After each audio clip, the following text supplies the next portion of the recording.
Okay, so this is a very high-level concept video of me taking a look at the Fordow site that was bombed in Iran and seeing, potentially what is the actual damage done on again, a high level, not a detailed level, based on the information that's available and what we know. I'm curious about it, and I wanted to model up the site and see, what I come up with. So we'll start here. Got an image.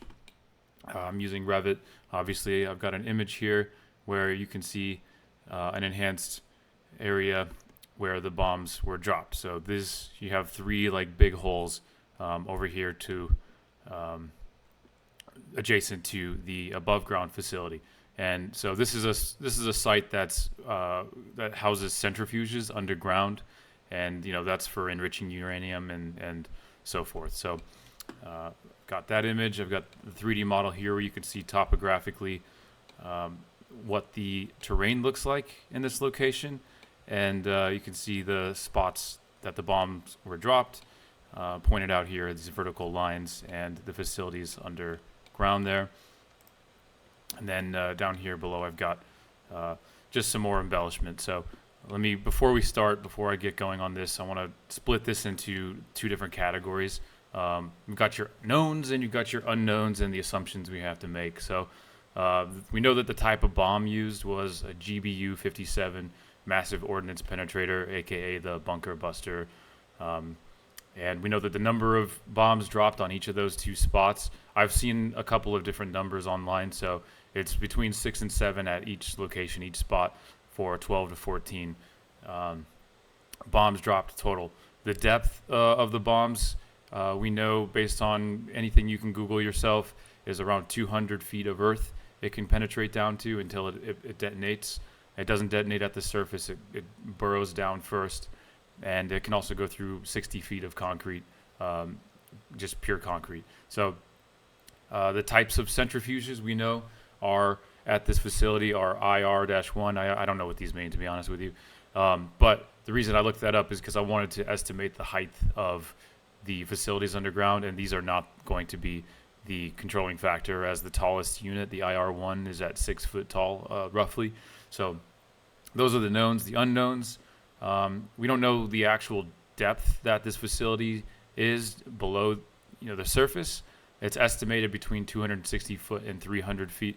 Again, that's just information that's publicly available that I'm kind of guessing at. The total height of the structures, this can be a topic of debate for sure. I've put it at 40 feet because I just don't know. I don't know how tall these facilities need to be, particularly when they're put, almost 300 feet underground. So I'm saying, it's probably 20 feet of concrete and another 20 feet of HVAC and centrifuge space, but it could be 60 feet. It could be 100 feet. I don't know. Comment below if you guys have a better idea. So I'm also looking at the footprint of the structures that were targeted. I've put my own estimate to this, but it kind of matches up pretty well with what I found online. That's about 240 feet by 120 feet. For two separate facilities. That's based on just your standard structural grid for a concrete structure, really. You have 30-foot grids, 40-foot grids. These fit nicely into that footprint, and I'm guessing there are two structures, so probably the overall square footage here was around 57,000 square feet. The actual depth of the deepest detonation is something we don't know, because we don't necessarily know the consistency or the density of the earth, how much concrete is and all of that are above this facility. So I'm estimating that to be around 300 feet would be the detonation, because you've got multiple bombs striking one spot. So if one can go 200 feet down and explode, then you're dropping 6 more on top of it. And then you've got concrete in there, and maybe the density of the rock is a bit more than we know. So I'm kind of being conservative there and saying it'll add another 100 feet on top of the 200 for 300 feet of detonation. And the other thing we don't know is the diameter of the blast underground, how big that sphere of a blast underground is going to be. I've estimated it here at 180 feet, just based on my dumb intuition. Frankly, I'm not an engineer, and I'm not a bomb maker, so I'm not totally sure. But before I go into this, I want to show you the 3D model here, and I want to cut a section down below so we can see nicely what's going on here. I'm just going to cut it back to here so you can see. These are the two facilities, the two centrifuge facilities, and as you can see, it has kind of a long ways to go, these bombs, before they drop down. And then these red streaks here are based on the holes if I were to go and plan. So let me go to a site plan here, and so you can see the 240 feet by 120 feet for both facilities. It's pretty standard, and it also matches this above ground structure here. So you can see this. One of the critical things when studying this is looking at the topography and, you know, where do you actually start that dimension from, because there's a little bit of a difference between these two spots. And I'd imagine the minimum depth here is 260 feet, and they're both at the same level, I think.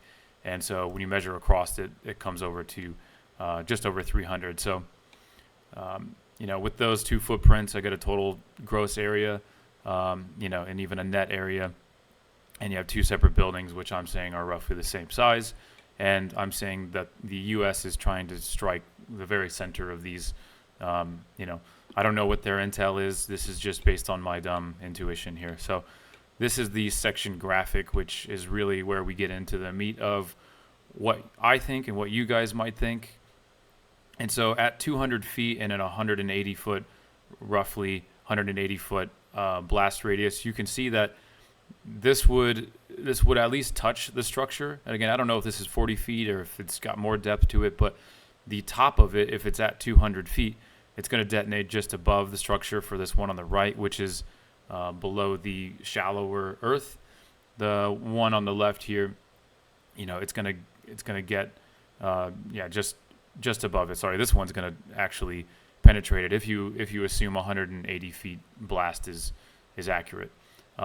What I've got is like a softer 100 feet here. You have 200 feet, this softer 300 feet of depth when you've got multiple bombs going into the same spot.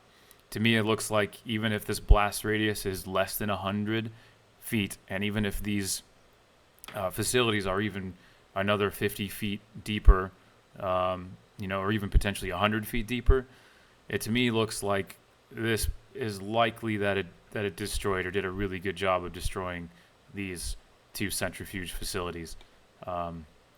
That's my assumption. Again, this one's at 260 foot depth. This one over here ended up at 300, just over 300 feet of depth. Don't know how much concrete, don't know what the consistency of this earth is, but just on a diagrammatic level, to me it seems like the U.S. military knows what they're doing. It looks like they probably studied this and probably did their math, which they're going to be a lot better than me at doing it. So, yeah, that's basically my quick analysis of this. Very unscientific, I know. Very making a lot of assumptions here, but it's worth taking a look and spinning around the 3D model of the topography. Gives you a good idea, a good sense of what the facility, its positioning is, so to speak. So this was really helpful for me to just understand the mechanics of a bunker busting bomb, really. And so, yeah, hopefully that's helpful for anybody else that's paying attention to this and really wants to know. I'd appreciate you guys comment below what you think I might have gotten wrong on this. That would be super fascinating, and you can draw your own conclusions.